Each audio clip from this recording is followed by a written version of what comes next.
the most rewarding part has been the acceptance of solo percussion, the career of being a solo percussionist. Because in a way, every single concert, every single workshop, every single lecture, demo and so on was very important, and it was almost like building blocks. Every single one of those events were important events to do. You know, to be that full-time solo percussionist has really been probably the most rewarding aspect of what I've done so far. Music was very important when I was at school, and I was always very encouraged to take part and participate in music. When I went to secondary school, I would spend time at lunchtime, you know, on the percussion instruments, because obviously I didn't have instruments at home. And then I'd take part in any after-school events, the school orchestra, the drama group, but playing the music for the drama. My classroom music teacher was a huge inspiration for me. My peripatetic percussion teacher was a huge inspiration.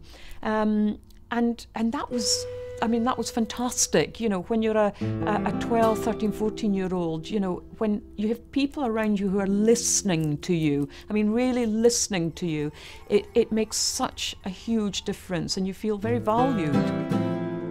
The more challenging comments, I should say, came about when I was a full-time student. Up to that point, you know, everything was possible, truly. Everything was possible. I remember when I auditioned for one of the places, one of the institutions in London, and they simply did not want to accept me because of my hearing.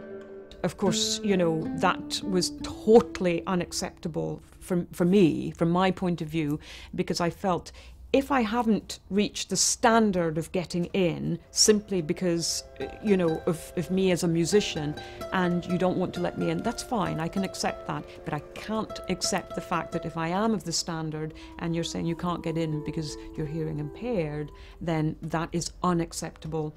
The panel said, no, we're not going to let her in because she's never going to get a job in an orchestra. However, one man on that panel said, hold on a second, she is of the standard.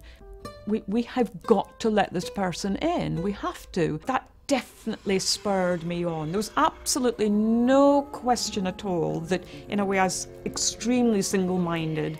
But it is sometimes just, you know, slight negative comments that we sometimes do need. When I came across the great percussionist James Blades, the late James Blades, and I first met him when I was 14 years old, and he was already in his 70s.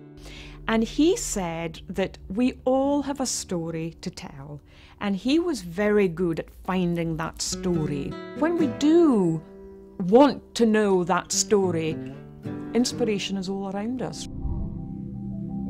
Follow your dreams. I mean, there has to be the vision, there has to be the dream, first of all, and that has to come from you. Really, it's then a case of knowing that you're a unique individual and no one has the right to say you can't do it. And I remember as a youngster, I opened up the dictionary and I looked up the word cannot, do not, you know, just little phrases like that.